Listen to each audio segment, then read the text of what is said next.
Student जुड़ गए ना।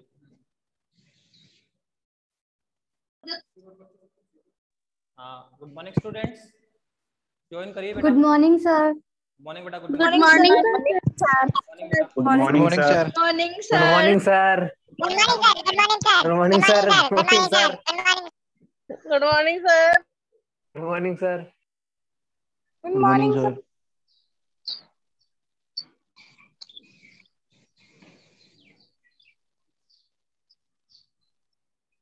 म्यूट कहाँ से करेंगे बच्चों? 41 बच्चे जो हैं।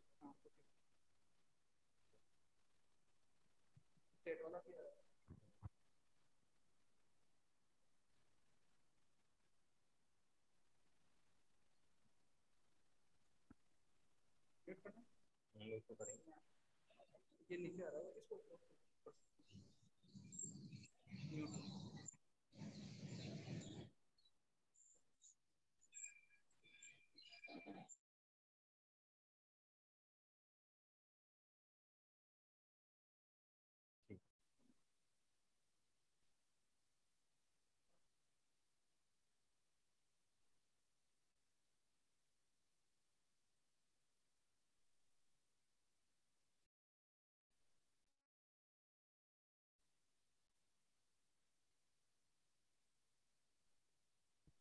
सर हेलो सर, वॉइस नहीं आ रही आपकी। सर आवाज नहीं आ रही। सर आवाज नहीं सर आ रही। आपकी वॉइस नहीं आ रही। सर आवाज नहीं आ रही। सर सर सर वॉइस करना प्रॉब्लम पड़ेगा उसके लिए। अब आ रही है बेटा आवाज आपके पास में? Yes sir. Yes sir. इस बेटा आवाज आ रही है ना? Yes Yes, sir. sir. Board पर क्लियर नहीं दिखाई दे रहा। यस बेटा, तो कंटिन्यू दिखाई नहीं दे रहा बोर्ड का। इसको। लास्ट क्लास में हमने एक टॉपिक शुरू किया था। सर दिखाई नहीं दे रहा। सर क्लियर नहीं दिख रहा बोर्ड का। वीडियो बोर्ड साफ नहीं है। सर दिखाई नहीं दे रहा। ब्लर दिखाई दे रहा है सर। देखो अपन खुद ही देख रहे हैं ना, नहीं दिखा।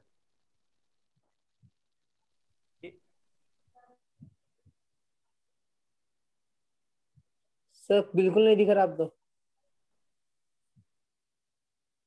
अब बेटा दिख रहा है क्या बोर्ड पे जो लिखा अपन ने? No sir. नहीं दिख रहा है बेटा? No sir. No no sir. Sir. अब तो बिल्कुल नहीं दिख रहा। अच्छा बेटा,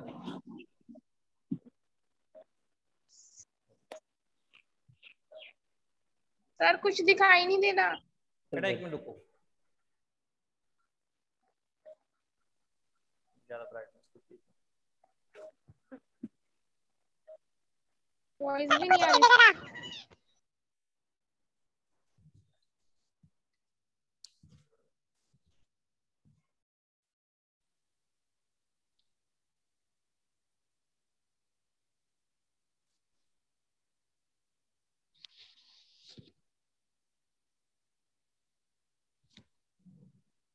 ऐसे पे लो।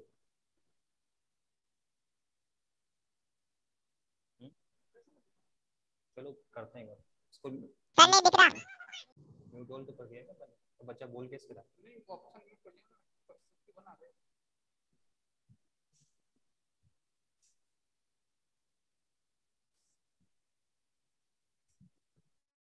सर दिख रहा भी नहीं है, वॉइस भी नहीं आ रही।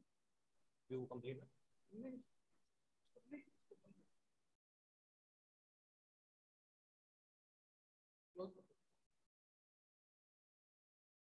पूरा में जाकर यस बेटा, आवाज आ रही बेटा मेरे आपके पास में? Yes sir. Yes sir. Okay बेटा। Yes sir. लास्ट क्लास में बेटा अपन ने एक टॉपिक स्टार्ट किया था कि आवेश क्या होता है, आवेश कितने प्रकार का होता है और आवेश की प्रॉपर्टीज क्या क्या होती है। तो हमने लास्ट लेक्चर में बताया था आवेश क्या है। आवेश द्रव्य का एक मूल गुण होता है जिसके बिना उसका कोई अस्तित्व नहीं होता है। फिर हमने बताया था कि आवेश कितने प्रकार का होता है, तो हमने ये बताया था आवेश दो प्रकार का होता है, एक होता है धनावेश और एक होता है ऋणावेश। उनकी डेफिनेशन भी अपने डिस्कस की थी। धनावेश को हमने क्या बोला था? इलेक्ट्रॉन की कमी क्या कहलाता है? धनावेश कहलाता है। और इलेक्ट्रॉनों की जो अधिकता है वो ऋण आवेश कहलाता है। इसके बाद में हमने बात की थी आवेश की प्रॉपर्टीज की। तो आवेश की पहली प्रॉपर्टीज क्या बताई थी कि किसी भी बॉडी पर, किसी भी वस्तु पर न्यूनतम आवेश कितना हो सकता है। तो बताइए किसी भी वस्तु पर न्यूनतम आवेश कितना हो सकता है बेटा? इलेक्ट्रॉन आवेश के बराबर होता है। इलेक्ट्रॉन आवेश से कम आवेश किसी भी वस्तु या ठीक है बॉडी पर प्रेजेंट नहीं हो सकता है। न्यूनतम आवेश कितना होगा? इलेक्ट्रॉन आवेश के बराबर होगा। और उसकी वैल्यू कितनी होती है सर? 1.6 इंटू 10⁻⁻19 कूलम होता है। सर अब साफ ये क्लियर। आवेश का सबसे छोटा मान है। ये क्या है बेटा? आवेश का सबसे छोटा मान है, इसलिए इसे आवेश का क्वांटम भी कहा गया। सर बड़े बड़े लिख बेटा आवाज आ रही है क्या आप में? क्लियर? अब सेकंड बोर्ड पे साफ नहीं दिख रहा सर, बोर्ड पे साफ नहीं दिखाई दे रहा। बोर्ड आवाज आ रही है। बोर्ड क्लियर नहीं दिख रहा है बेटा आपको? No sir. Yes sir. मेरी वॉइस तो क्लियर आ रही है ना बेटा आपके पास में? Yes sir. तो बेटा एक बात सुन लीजिए बेटा। फर्स्ट क्वेश्चन ये है, आपको क्लास में केवल एक्सप्लेन लेना है, समझना है टॉपिक को। क्लास के जो नोट्स होंगे बेटा मैं व्हाट्सएप ग्रुप है उस पे शेयर करेंगे बेटा आपके पास, ठीक है? नोट्स का जो पीडीएफ है, जो पीडीएफ नोट्स हैं वो आपको व्हाट्सएप ग्रुप पे अपन शेयर कर देंगे। क्लास में तो केवल आप टॉपिक को समझिए कि क्या टॉपिक है, उसका पूरा डेफिनेशन लेवल क्या है, उसको डेरिवेशन को देखना है, राइटिंग नहीं करनी है, केवल आप ठीक है? केवल आपको टॉपिक को समझना है और उसके बाद में नोट्स मैं व्हाट्सएप ग्रुप पे आपको शेयर कर दूंगा। दिख नहीं रहा सर। तो इसका सेकंड टॉपिक क्या था? सेकंड टॉपिक ये था कि किसी भी बॉडी पर कुल आवेश कितना हो सकता है। तो बताया था मैंने आपको कि किसी भी बॉडी पर उपस्थित कुल आवेश न्यूनतम आवेश का पूर्ण गुणज होता है। कितना होगा सर? या तो न्यूनतम आवेश का 1 गुना, या न्यूनतम आवेश का 2 गुना, या न्यूनतम आवेश का 3 गुना, या फिर कह सकते हैं प्लस माइनस न्यूनतम आवेश का n गुना। आवेश पॉजिटिव भी हो सकता है और नेगेटिव भी हो सकता है। तो किसी बॉडी पर टोटल चार्ज कितना होता है सर? वो होता है प्लस माइनस NE, जहां हम पूरा राइट डाउन कर सकते हैं। जहां Q कौन है? किसी वस्तु पर उपस्थित कुल आवेश है। और सर N कौन है? वस्तु पर उपस्थित इलेक्ट्रॉन की संख्या है। और E कौन है? इलेक्ट्रॉन का आवेश। तो यहाँ Q कौन है? Q है आपका वस्तु पर उपस्थित कुल आवेश, वस्तु पर उपस्थित कुल आवेश।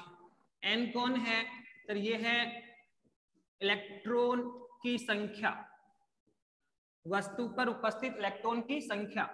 और E कौन है? वो जानते हैं सर, इलेक्ट्रॉन का आवेश। कितना होता है सर? 1.6 into 10⁻⁻19 coulomb. ओके, तो फर्स्ट और सेकंड ये दो प्रॉपर्टी हमने कर ली थी। अब आप इसकी थर्ड प्रॉपर्टीज पे आइए कि आवेश की थर्ड प्रॉपर्टीज क्या है। तो थर्ड प्रॉपर्टीज में हमें समझाना है कि वो हम 9th क्लास से जानते हैं। थर्ड प्रॉपर्टीज क्या है बेटा? कि जो सेम नेचर के चार्ज होगा, जैसे पॉजिटिव पॉजिटिव है, नेगेटिव नेगेटिव है, जो समान प्रकृति के आवेश होते हैं उनमें कौन सा फोर्स अप्लाइड होता है? प्रतिकर्षण का फोर्स अप्लाइड होता है। और अपोजिट नेचर के जो चार्ज होगा, जैसे एक नेगेटिव हो और एक क्या हो? पॉजिटिव हो, तो उसमें क्या होगा बेटा? आकर्षण बल लगता है, अट्रैक्शन फोर्स अप्लाइड होगा। तो हम थर्ड प्रॉपर्टी आपकी यही है कि समान प्रकृति के आवेशों में, समान प्रकृति के आवेशों में क्या लगता है? प्रतिकर्षण बल अप्लाइड होगा। और अगर विपरीत प्रकृति के आवेश है, एक पॉजिटिव है और एक क्या है बेटा? नेगेटिव है, तो उनके बीच में क्या लगेगा? अट्रैक्शन का फोर्स लगेगा, आकर्षण बल अप्लाइड होगा। तो ये आपकी थर्ड प्रॉपर्टीज है। फोर्थ नंबर पे जो हम लेंगे बेटा, फोर्थ नंबर पे हम लेंगे, जैसे कहा थर्ड में क्या कहा? प्रोटॉन प्रोटॉन है। क्या है सर? प्रोटॉन दिख रहा ही नहीं है सेम नेचर के है तो क्या होगा सर? ये होंगे एक दूसरे को सर, दिख रहा ही नहीं है, प्रतिकर्षित करेंगे बेटा। पर अगर एक आपका कौन है? प्रोटॉन है और एक आपका कौन है? इलेक्ट्रॉन है। तो आप देखो इसमें क्या होगा कि ये दोनों अपोजिट है। एक क्या है? पॉजिटिव होता है प्रोटॉन तो, और इलेक्ट्रॉन क्या होता है सर? नेगेटिव होता है। तो दोनों में क्या होगा सर? अट्रैक्शन फोर्स लगेगा, दोनों में आकर्षण का बल होगा। तो समान प्रकृति के आवेशों में प्रतिकर्षण बल लगेगा, और विपरीत प्रकृति के आवेशों में क्या होता है, आकर्षण का बल लगता है। ठीक है, अब आप प्रॉपर्टीज पर आइए। ठीक है, प्रॉपर्टीज की क्या है, नंबर जो है उसे हम कहते हैं बेटा आवेशों की योज्यता। क्या कहा गया बेटा, सर दिख रहा ही नहीं है। 4th नंबर में आपको बोला गया आवेशों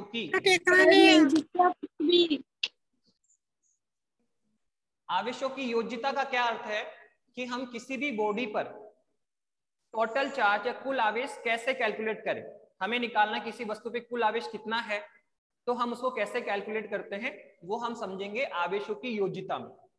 मतलब हमें किसी वस्तु पे कुल आवेश निकालना तो कैसे निकालते हैं, बहुत सिंपल सा बेटा इसका मेथड होता है। आप पहले ये देखेंगे उस बॉडी पे कितना पॉजिटिव आवेश है, उस वस्तु पे धनावेश कितना है वो आप निकालेंगे। फिर आप निकालेंगे इस वस्तु पे नेगेटिव आवेश कितना है, तो पॉजिटिव आवेश अलग से कैलकुलेट करेंगे, उस पे नेगेटिव आवेश कितना है वो अलग से कैलकुलेट करें, और फिर दोनों को क्या करना है, सम करना है। दोनों क्या करना है, आपको जोड़ना है। उसी को बोलते हैं आवेशों की योज्यता, आवेशों का योग। तो किसी भी बॉडी पर, जैसे माना ये आपकी एक बॉडी है, वस्तु है, उस पर हमें कुल आवेश निकालना है। उस पे हमें क्या निकालना है, टोटल आवेश निकालना है, कुल आवेश निकालना है। ठीक है, तो आप देखो इस वस्तु पे धनावेश कितना है, फिर आपको ये देखो इस वस्तु पे ऋणावेश कितना है, धनावेश का मान निकालेंगे, ऋणावेश का मान निकालेंगे, और फिर दोनों को क्या कर देंगे, ऐड कर देंगे। वही होगा आपकी इस वस्तु का कुल आवेश। अब सपोज करो हमें देखना है सर इस वस्तु में पॉजिटिव आवेश कितना है, नेगेटिव आवेश कितना है, कैसे देखें। तो देखो कल भी अपन ने इस रूल्स को अप्लाई किया था। कल अपन ने आपको समझाया था कि जैसे ये कोई वस्तु है आपकी, ठीक है,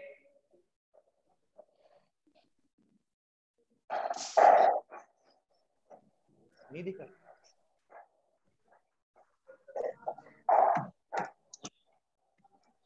ओके ठीक है।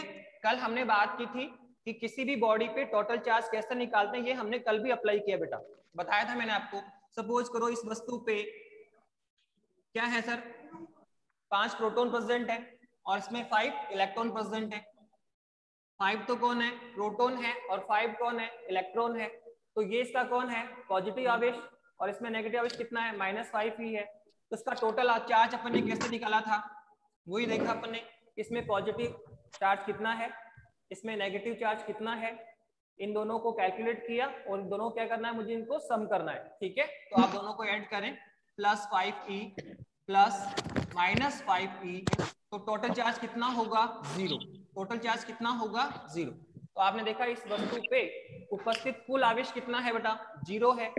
और यही इसलिए कहा था कि ये जो वस्तु है वो वैद्युत रूप से क्या होगी, उदासीन होगी। क्यों, क्योंकि इस वस्तु पे कुल आवेश कितना है, 0 है। तो यही हमें यहाँ पे सीखना है, यही है आवेशों की योज्यता, कि किसी वस्तु पे कुल आवेश हम कैसे निकालें। तो बहुत सिंपल सा है, हमें पहले ये निकालना पड़ेगा कि वस्तु पे पॉजिटिव आवेश कितना है, फिर आप निकालें इस वस्तु पे नेगेटिव आवेश कितना है, फिर दोनों को आपको क्या करना पड़ेगा, ऐड करना पड़ेगा। वही हमारा क्या होगा, टोटल चार्ज होगा। तो अब एग्जांपल दिया आपको, ठीक है, कि इसमें 5 प्रोटॉन है, 5 इलेक्ट्रॉन है, पर आप देखो किसी बॉडी पे या किसी वस्तु पे नंबर ऑफ इलेक्ट्रॉन या प्रोटॉन 5 भी हो सकते हैं, 7 भी हो सकते हैं, 10 भी हो सकते हैं। ये कैसे डिसाइड कर कितने इलेक्ट्रॉन है, तो हमें मानना पड़ेगा, लेट अस सपोज इस वस्तु पर जो इलेक्ट्रॉन्स का नंबर है वो कितना है, n1। सपोज हमने क्या मान लिया कि इस वस्तु पे कितने इलेक्ट्रॉन उपस्थित हैं, n1। ऐसे ही आप मान लो कि इस वस्तु पे सर प्रोटॉन कितने प्रेजेंट है, n2। सर बोर्ड नहीं दिख रहा। इसमें कितने इलेक्ट्रॉन है, n1, और इसमें कितने प्रोटॉन है, सर। तो अब कुल आवेश कैसे निकालेंगे, इस बॉडी पर उपस्थित कुल आवेश कैसे निकालेंगे। कैसे निकालें सर, बहुत सिंपल है। आप पहले इलेक्ट्रॉन्स का आवेश निकालिए, ठीक है, n1 इलेक्ट्रॉन है तो इसका कुल आवेश निकालो इलेक्ट्रॉन्स का। फिर हम प्रोटॉन्स का आवेश निकालेंगे, और फिर हम दोनों को ऐड कर देंगे। इलेक्ट्रॉन का आवेश किस नेचर का होगा सर, नेगेटिव नेचर में होगा। प्रोटॉन का आवेश किस नेचर में होगा सर, पॉजिटिव नेचर में होगा। तो पहले हमें इलेक्ट्रॉन का आवेश निकालना है, फिर हम प्रोटॉन का आवेश निकालेंगे, और फिर दोनों को ऐड करेंगे। वही इसका क्या होगा, टोटल आवेश। यहाँ भी ऐसे ही किया बेटा, ये कौन है, प्रोटॉन्स का आवेश, ये कौन है, इलेक्ट्रॉन्स का आवेश, ये पॉजिटिव आवेश है और ये नेगेटिव आवेश है। टोटल चार्ज क्या होता है, पॉजिटिव प्लस नेगेटिव। ठीक है, तो अब यहाँ पे आप निकालिए कि सर कितने इलेक्ट्रॉन है इसमें, n1।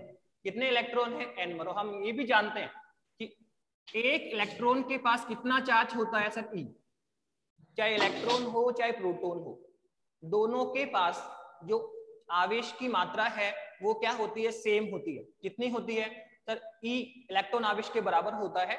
कितना होता है सर, ये रहा आपका 1.6 इंटू 10⁻⁻19 कूलम। ये आप ध्यान रखिए बेटा, इलेक्ट्रॉन पर आवेश की बात करेंगे या प्रोटॉन पर आवेश की बात करेंगे तो दोनों पर उपस्थित आवेश का परिमाण क्या होता है बेटा, समान होता है। कितना होता है, 1.6 इंटू 10⁻⁻19 कूलम ही होता है। बस इनका नेचर अपोजिट होगा कि इलेक्ट्रॉन के पास ये चार्ज नेगेटिव फॉर्म में होगा और प्रोटॉन के पास ये जो चार्ज है बेटा वो पॉजिटिव फॉर्म में होता है। तो दोनों पर कितना आवेश प्रेजेंट है, E। तो बताइए एक इलेक्ट्रॉन का चार्ज कितना है, E है। अब हमारे पास कितने इलेक्ट्रॉन है, N1। तो एक इलेक्ट्रॉन का चार्ज E है तो N1 इलेक्ट्रॉन का चार्ज कितना होगा, वो होगा N1 इंटू E। तो ये होगा आपका इस वस्तु पर उपस्थित इलेक्ट्रॉन का टोटल चार्ज। सिंपल है, एक इलेक्ट्रॉन के पास कितना चार्ज है, E। कितने इलेक्ट्रॉन है इसमें, N1। तो N1 इलेक्ट्रॉन कितना चार्ज होगा, वो होगा हमारा N1E। पर ये जो चार्ज होगा सर वो किस फॉर्म में होगा, नेगेटिव, क्योंकि इलेक्ट्रॉन के पास जो चार्ज होता है वो ऋण आवेश होता है, नेगेटिव नेचर का होता है। अब आप क्या देखें सर, आप प्रोटॉन का चार्ज निकालो तो प्रोटॉन कितने हैं, N2 प्रोटॉन है इसमें। अब एक प्रोटॉन के पास कितना चार्ज होता है, हम जानते हैं सर इलेक्ट्रॉन प्रोटॉन पर उपस्थित चार्ज क्या होता है, समान होता है। तो एक प्रोटॉन के पास कितना चार्ज है, E। तो कितने प्रोटॉन है, N2। तो इसके पास कितना चार्ज होगा, N2E। ठीक है, तो ये हो गया Q1, ये हो गया इस बॉडी पर उपस्थित नेगेटिव चार्ज। फिर हमने क्या निकाला सर, प्रोटॉन का चार्ज निकाल लिया।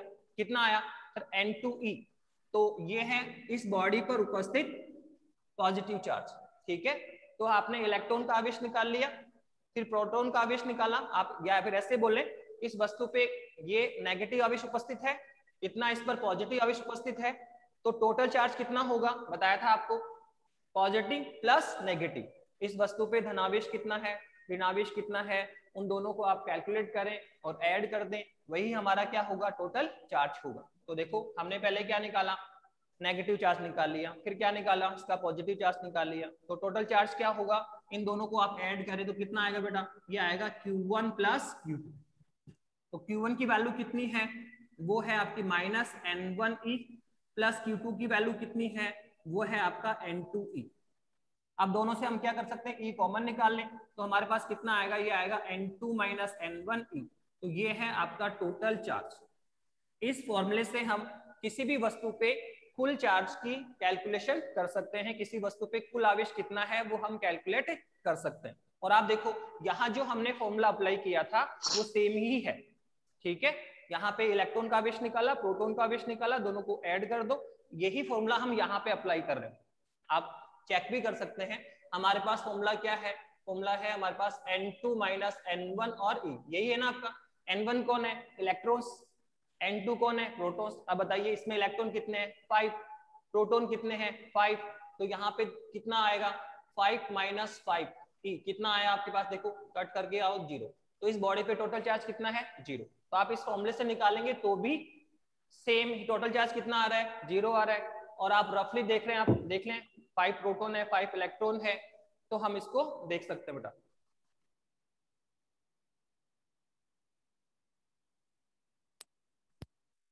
ठीक है, तो यहां तक हमने क्या कर लिया बेटा, कि हमने आवेश के बारे में बात की और आवेश की प्रॉपर्टीज की बात करनी। ठीक है, आवेश की पहली प्रॉपर्टी सिंपल है, किसी भी बॉडी पर न्यूनतम आवेश कितना हो सकता है, इलेक्ट्रॉन आवेश के बराबर हो सकता है। इसकी वैल्यू कितनी होती है, 1.6 इंटू 10⁻⁻19 कूलम होता है, और इसे आवेश का क्वांटम भी कहा गया। सेकंड प्रॉपर्टीज को आवेश के क्वांटीकरण के नाम से जाना जाता है। जो आवेश की सेकंड प्रॉपर्टीज है बेटा, उसको आवेश के क्वांटीकरण के नाम से जाना जाता है। इससे क्या समझते हैं, किसी भी वस्तु पे कुल चार्ज कितना हो सकता है, उसने कहा किसी वस्तु पे उपस्थित कुल आवेश न्यूनतम आवेश का पूर्ण गुणज होता है, अर्ध गुणज नहीं होगा। 1 गुना होगा, 2 गुना होगा, 3 गुना होगा। अर्ध मतलब आधा नहीं हो सकता, किसी वस्तु पे टोटल चार्ज इलेक्ट्रॉन आवेश का आधा नहीं हो सकता, अर्ध गुणज नहीं होता। ठीक है, पूर्ण गुणज होगा। तो किसी वस्तु पे उपस्थित कुल आवेश, किसी वस्तु पर उपस्थित कुल आवेश न्यूनतम आवेश का पूर्ण गुणज होता है, अर्थात Q बराबर कितना होता है, प्लस माइनस Ne होता है। ओके, और मैंने समझाया था आपको कि इसका मतलब, इसका मीनिंग क्या होता है कि किसी वस्तु पे उपस्थित कुल आवेश को हम क्या कर सकते हैं, इस न्यूनतम आवेश के रूप में तोड़ सकते हैं। इस न्यूनतम आवेश के रूप में तोड़ा जा सकता है। कैसे? जैसे कितना आवेश है सर, 2e आवेश है, तो क्या तोड़ेंगे सर, e प्लस ई। सपोज करो कितना आवेश है, 3e आवेश है टोटल चार्ज, तो कैसे ब्रेक करेंगे, e plus e plus e. Okay, अगर 4e है तो सर इसको भी ब्रेक कर लो, e plus e plus e plus e. तो आप देख रहे हैं कि वस्तु पे जो उपस्थित कुल आवेश है उसको न्यूनतम आवेश के रूप में हम क्या कर सकते हैं, तोड़ सकते हैं। तो क्या क्लियर हुआ कि आवेश क्या होता है, क्वांटित होता है, आवेश को तोड़ा जा सकता है। यही आवेश का क्या कहलाता है, क्वांटीकरण कहलाता है। तो जो सेकंड प्रॉपर्टीज है उसको आवेश के क्वांटीकरण के नाम से डिफाइंड किया गया। तो कई बार एग्जाम में क्वेश्चन आएगा कि आवेश के क्वांटीकरण से आप क्या समझते हैं, आवेश क्वांटित होता है, स्पष्ट करो। तो हम बहुत सिंपल बोलेंगे कि किसी भी वस्तु पे उपस्थित कुल आवेश न्यूनतम आवेश का पूर्ण गुणज होता है। ठीक है, अर्थात Q बराबर कितना होता है, प्लस माइनस n ही होता है। और हमने कहा कि वस्तु पे उपस्थित कुल आवेश को न्यूनतम आवेश के रूप में तोड़ा जा सकता है। स्पष्ट है, आवेश क्वांटित है, और यही आवेश का क्या कहलाता है, क्वांटीकरण कहलाता है। फिर थर्ड प्रॉपर्टीज हमने क्या बताई कि जो समान प्रकृति के आवेश उसमें क्या होगा, प्रतिकर्षण होगा, और विपरीत प्रकृति के आवेश में क्या होगा, आकर्षण होगा। ठीक है, समान आवेश में क्या होगा, प्रतिकर्षण, और विपरीत प्रकृति में क्या होता है बेटा, आकर्षण होता है। ऐसे ही बेटा फिर आवेशों की युद्ध बता दिया कि किसी वस्तु पे कुल आवेश कितना होगा, किसी वस्तु पर कुल आवेश कैसे निकालें। तो वो सिंपल सा, हम उस वस्तु पे नेगेटिव आवेश कितना है वो आप अलग से निकालें, उस बॉडी पे पॉजिटिव आवेश कितना है वो आप अलग से निकालेंगे, और फिर दोनों को ऐड कर दें। तो इसको बोलते हैं आवेशों की योज्यता। अब इसके बाद में इसमें एक फिफ्थ प्रॉपर्टी और डिफाइन की है, और उसे हम कहते हैं क्या, आवेश संरक्षण नियम। तो इसकी फिफ्थ प्रॉपर्टीज क्या है बेटा, आवेश संरक्षण नियम। तो देखिए नेक्स्ट करिए।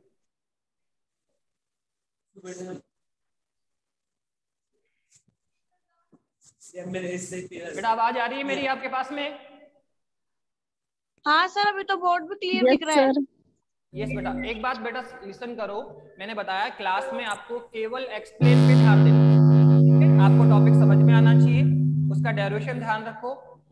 ठीक है, जो भी नोट्स बनाने हैं आपको क्लास टाइम पे नहीं बनाने हैं, व्हाट्सएप ग्रुप पर हम आपके पीडीएफ नोट्स शेयर करेंगे, इस चैप्टर वाइज आपको मिलते रहेंगे, फिर उनको आपको देखकर फिर नोट्स तैयार करने बेटा।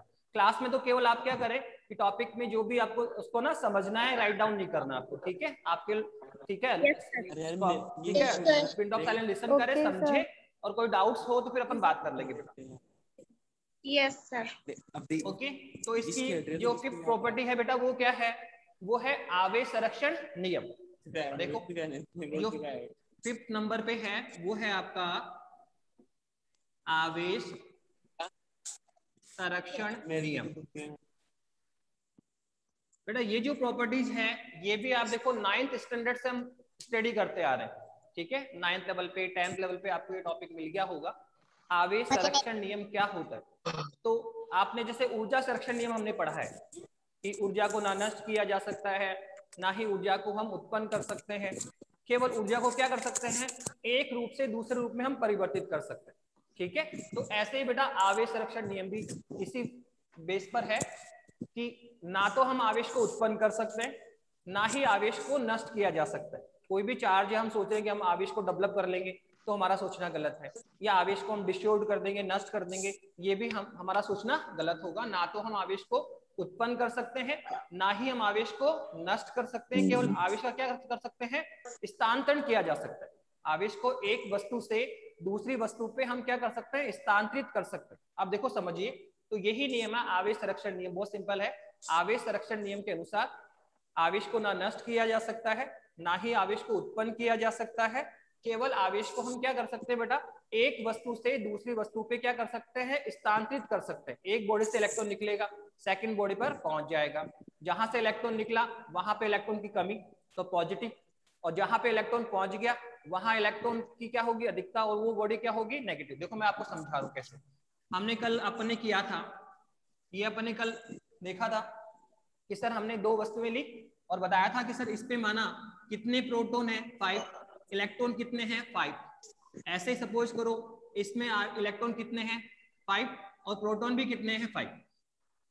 ओके, तो आप अभी देखें तो सर इसमें भी टोटल चार्ज कितना है 0, सर इसका टोटल चार्ज भी कितना है 0।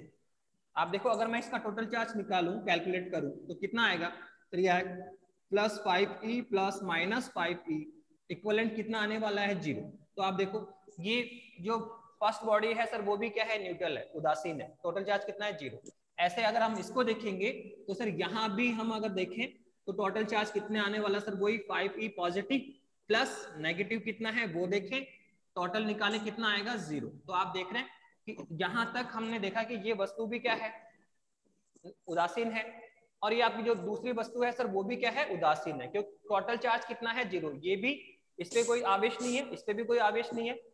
अब हम इसका आवेशन कैसे करते हैं, हमने कहा सर हम इसको धनावेशित, किसी पे +2 आवेश आ जाएगा, किसी पे -2 आवेश आ जाएगा, किसी हम वस्तु को धनावेशित करते हैं, किसी वस्तु को हम ऋणावेशित करते हैं, तो कैसे करेंगे।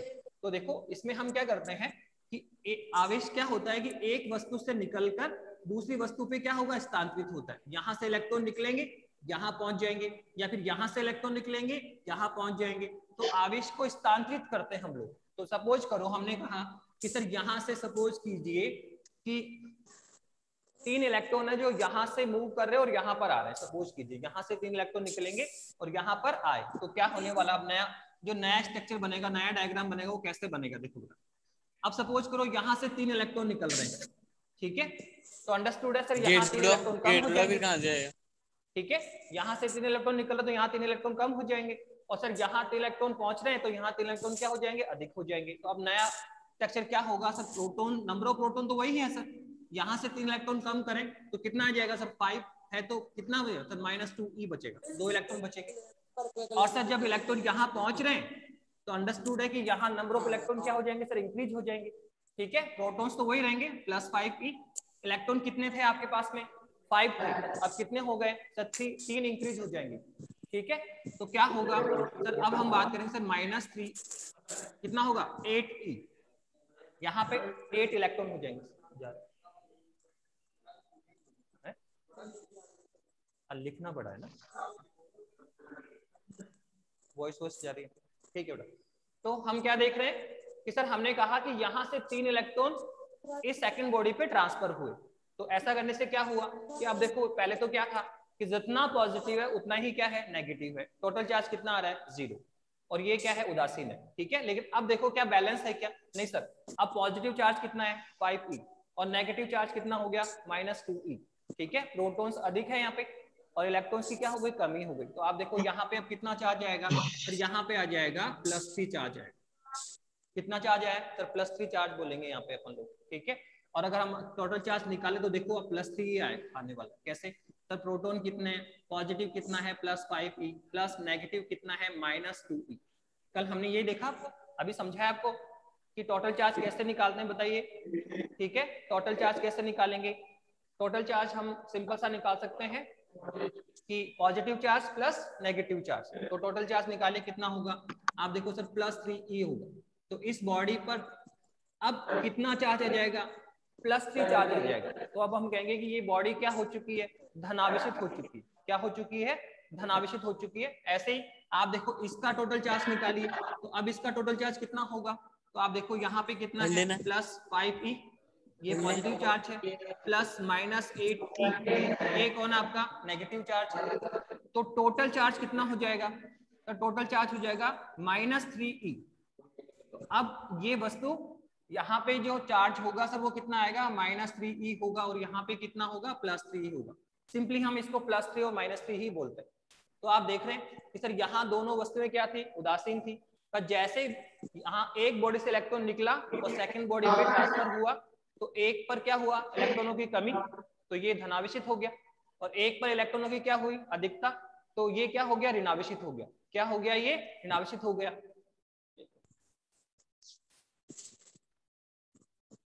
ठीक है।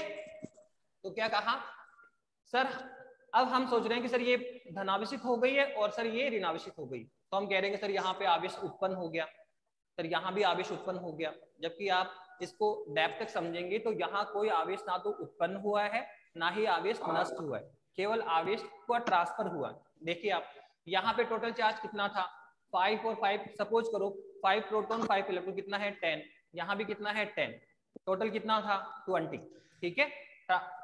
स्थानांतरण के पहले देखो इस पे कितने हैं 5 + 5 10, इस पे कितना है 5 + 5 कितना है 10 और 10 कितना है सर 20 है। अब आप देखो इसमें आप इधर आइए सर, यहाँ पे चार्ज कितना है सर, ये कितना है 5 + 2 कितना है 7, 5 + 2 कितना है 7 हो गया। और सर यहाँ कितना है 5 + 3 कितना है 8, 13, 13 + 7 कितना है 20। तो आप देखो स्थानांतरण के पहले भी टोटल चार्ज कितना था 10 + 10 20, और बाद में भी कितना है सर आप देखो 5 + 2 7, और सर ये 5 + 8 कितना है 13, 13 + 7 कितना है 20। तो आप देखो पहले भी टोटल चार्ज कितना था 20, दोनों को ऐड करेंगे तो आप, और बाद में भी कितना है 20। इसका मीनिंग क्या हुआ कि चार्ज ना तो उत्पन्न हुआ, ना तो कोई नया चार्ज उत्पन्न हुआ है और ना ही कोई चार्ज नष्ट हुआ है। तो आवेश क्या समझ में आया कि आवेश को ना तो हम नष्ट कर सकते हैं ना ही उत्पन्न कर सकते हैं। केवल क्या हो रहा है सर, आवेश को केवल स्थानांतरित कर रहे हैं। एक बॉडी से इलेक्ट्रॉन निकलेगा और सेकंड बॉडी पर पहुंच जाएगा। एक वस्तु से इलेक्ट्रॉन निकलता है दूसरे पे पहुंच जाता है। जहां से इलेक्ट्रॉन निकलेगा वहां इलेक्ट्रॉन की कमी हो जाएगी और वो वस्तु क्या होगी धनावेशित हो जाएगी। और जहां इलेक्ट्रॉन बेटा पहुंचेगा, जहां इलेक्ट्रॉन पहुंच रहा है वहां इलेक्ट्रॉन की क्या हो जाएगी अधिकता हो जाएगी और वो वस्तु क्या हो जाएगी ऋणावेशित हो जाएगी। तो यही आपकी 5वें नंबर की प्रॉपर्टीज थी आवेश संरक्षण नियम। बहुत सिंपल सा है। आवेश संरक्षण नियम के अनुसार वस्तु को ना उत्पन्न किया जा सकता है, सॉरी आवेश को ना नष्ट किया जा सकता है ना ही उत्पन्न किया जा सकता है। केवल आवेश को एक वस्तु से दूसरी वस्तु पे स्थानांतरित किया जा सकता है। और जहां से इलेक्ट्रॉन निकलेगा वो पॉजिटिव और जहां इलेक्ट्रॉन पहुंच रहा है वो क्या होगा नेगेटिव। एक इंपॉर्टेंट बात और देख लीजिए आप यहाँ पे कि देखो जब इलेक्ट्रॉन यहां से यहां मूव कर रहे हैं तो जहां इलेक्ट्रॉन कम हो रहे हैं वो वस्तु क्या होगी धनावेशित, और जहां इलेक्ट्रॉन पहुंच गए वो वस्तु क्या होगी सर वो वस्तु ऋणावेशित होगी। तो यहाँ चार्ज तो हमें पता पड़ गया कि जहां इलेक्ट्रॉन की कमी है वो पॉजिटिव, जहां इलेक्ट्रॉन की अधिकता है वो नेगेटिव। पर क्या इनके द्रव्यमान में भी चेंज होगा क्या? क्वेश्चन ये हो रहा है कि क्या इनके द्रव्यमान में भी चेंज होगा क्या? तो हम कहेंगे हाँ यस सर, यहाँ इनके द्रव्यमान में चेंज होगा। अंडरस्टूड है कैसे सर? यहाँ से 3 इलेक्ट्रॉन निकल रहे और यहाँ 3 इलेक्ट्रॉन पहुंच रहे, तो अंडरस्टूड है सर यहाँ 3 इलेक्ट्रॉन कम हो गए तो इसका द्रव्यमान क्या होगा कम हो जाएगा। जैसे मान लो यहाँ 3 मेंबर कम हो गए और यहाँ 3 बढ़ गए तो यहाँ इसका वेट इसका द्रव्यमान क्या होगा कम होगा, और यहाँ 3 लोग एक्स्ट्रा हो गए तो यहाँ वेट क्या होगा इंक्रीज होगा। तो यहाँ हम कहेंगे जब इलेक्ट्रॉन ट्रांसफर होते हैं तो वस्तुओं के द्रव्यमान में परिवर्तन आएगा। जहां से इलेक्ट्रॉन निकलेंगे उस वस्तु का द्रव्यमान क्या हो जाएगा कम हो जाएगा, और जहां इलेक्ट्रॉन पहुंच रहे हैं, जहां इलेक्ट्रॉन पहुंच रहे हैं अर्थात कौन सी वस्तु ऋणावेशित वस्तु पर, वहां इलेक्ट्रॉन की क्या है अधिकता, तो वहां द्रव्यमान क्या होगा बढ़ेगा। तो ध्यान रखना धनावेशित वस्तु का द्रव्यमान कम हो जाएगा आवेशन के बाद में और ऋणावेशित वस्तु का द्रव्यमान क्या होगा बढ़ेगा। तो ये भी ध्यान रखना कि जब हम किस वस्तु को आवेशित करते हैं तो क्या होता है सर आवेशों का स्थानांतरण होता है।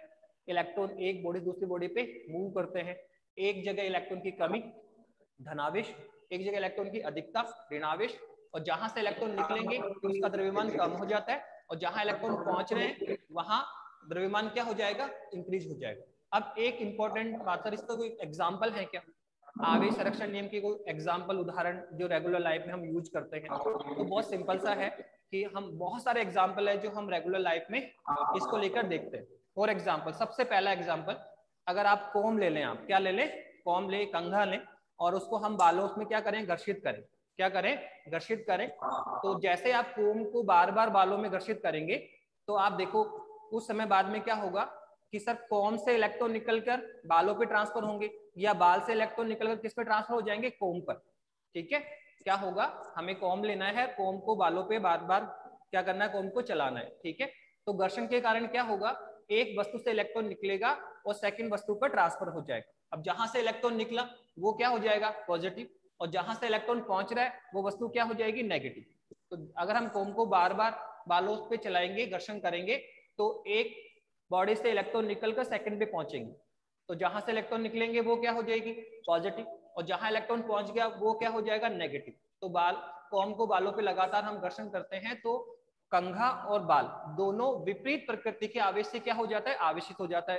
कॉम से इलेक्ट्रॉन निकलकर कहां पहुंचा बालों पर, या बाल से इलेक्ट्रॉन निकलकर कहां पहुंचा कॉम पर, तो दोनों वस्तुएं क्या हो जाएगी आवेशित हो जाएगी। ठीक है, दोनों वस्तुएं क्या हो जाएगी आवेशित हो जाएगी।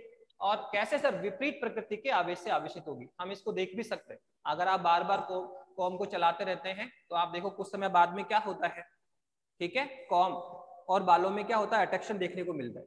आप देख इसको ऑब्जर्व करना कि हम लंबे समय तक अगर कॉम को बालों में चलाते रहते हैं तो आप देखना कि कुछ समय बाद में क्या करता है, कॉम और बालों में अट्रैक्शन देखने को मिलता है।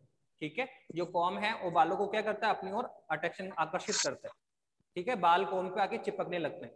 कारण वही है कि सर एक पॉजिटिव और एक नेगेटिव, और हमने क्या बताया कि एक पॉजिटिव और नेगेटिव में क्या होता है सर, अट्रैक्शन का फोर्स होता है, आकर्षण का फोर्स होता है। तो कॉम और बाल आपस में घर्षित होते हैं, इलेक्ट्रॉन ट्रांसफर होंगे एक बॉडी सेकंड बॉडी पे, जिससे वो विपरीत प्रकृति के आवेश से क्या हो जाएंगे, आवेशित हो जाएंगे, और दोनों के बीच में क्या होगा, अट्रैक्शन होगा। दोनों के बीच में क्या होगा, अट्रैक्शन होगा। तो आवेश संरक्षण नियम के एग्जाम्पल है, पहला बता दिया मैंने आपको, कॉम को बालों से घर्षित करने पर दोनों का विपरीत प्रकृति के आवेश से आवेशित हो जाना, ये किसका उदाहरण है, आवेश संरक्षण नियम का। सेकंड एग्जांपल और ले सकते हैं हम लोग कि एक आप कांच की छड़ ले लें, क्या करें, आप एक कांच की छड़ ले ली आपने और एक रेशम का कपड़ा ले लिया। ठीक है, अब कांच की छड़ को आप क्या करें, रेशम के कपड़े से क्या कर रहे हैं, क्लीन कर रहे हैं, साफ कर रहे हैं, उसको रफ कर रहे हैं। उस पर क्या करें, रेशम के कपड़े को लेकर उस कांच की जो छड़ है उसको साफ करिए। जैसे आप ग्लास लेकर कपड़े से उसको साफ करें, सिल्क का कपड़ा ले लें, उसको साफ करें, तो अगर हम उसको बार बार उसको जब साफ करेंगे, क्लीन करेंगे, तो घर्षण होगा। क्या होगा, घर्षण होगा। और क्या होगा सर, एक बॉडी से इलेक्ट्रॉन निकलेंगे और सेकंड बॉडी पे पहुंच जाएगा। सपोज करो यहाँ से 3 इलेक्ट्रॉन निकले, ठीक है, ग्लास रोड से, और कहाँ पहुंच गए, सिल्क पे पहुंच गए, तो यहाँ पे क्या आएगा सर, +3 आवेश आ जाएगा। यहाँ पे क्या आ जाएगा, +3 आवेश आएगा। और सर यहाँ पे क्या आएगा, -3 आवेश आएगा। यहाँ 3 इलेक्ट्रॉन यहाँ से निकल रहे, तो यहाँ 3 इलेक्ट्रॉन कम, तो यहाँ इलेक्ट्रॉन की कमी, क्या होगा, धनावेश। और यहाँ इलेक्ट्रॉन पहुंच गए बेटा, तो यहाँ 3 इलेक्ट्रॉन की अधिकता, तो यहाँ पे ऋणावेश। तो देखो दोनों क्या है सर, विपरीत प्रकृति के आवेश से आवेशित हुए। लेकिन देखो यहाँ आवेश ना तो उत्पन्न हो रहा है ना आवेश नष्ट हो रहा है, केवल क्या हुआ सर, आवेश का स्थानांतरण हुआ। यहाँ से कांच की छड़ से इलेक्ट्रॉन निकले और कहाँ पे पहुंच गए, रेशम के कपड़े पर, तो कांच की छड़ धनावेशित हो गई और रेशम का कपड़ा क्या हुआ, ऋणावेशित हुआ। लेकिन यहाँ आवेश ना तो नष्ट हुआ ना उत्पन्न हुआ, केवल आवेश का क्या हुआ, स्थानांतरण हुआ। आवेश एक वस्तु से दूसरी वस्तु पे क्या होता है, स्थानांतरित होता है। और यही हमारा कौन है, आवेश संरक्षण नियम। तो ये 5 नंबर की प्रॉपर्टीज थी आवेश संरक्षण नियम। आवेश संरक्षण नियम के अनुसार ना आवेश को नष्ट किया जा सकता है, ना ही आवेश को उत्पन्न किया जा सकता है, केवल आवेश को एक वस्तु से दूसरी वस्तु पे स्थानांतरित किया जा सकता है। इसके एग्जाम्पल बता दिया सर, कांच की छड़ और रेशम के कपड़े को रगड़ने पर दोनों का विपरीत प्रकृति के आवेश से आवेशित हो जाना। सेकंड सर बता दिया आपने, सेकंड बताया था कोम को और बाल को घर्षित करेंगे तो दोनों का विपरीत प्रकृति के आवेश से आवेशित हो जाना। ठीक है, तो ये हमने इस चैप्टर का पहला टॉपिक कंप्लीट किया, आवेश क्या है और आवेश की प्रॉपर्टीज क्या है। तो पहली प्रॉपर्टी क्या है, न्यूनतम आवेश इलेक्ट्रॉन आवेश के बराबर होता है। इसकी वैल्यू कितनी होती है, 1.6 × 10⁻⁻19 कूलाम होता है। सेकंड जो प्रॉपर्टीज थी वो क्या था, आवेश का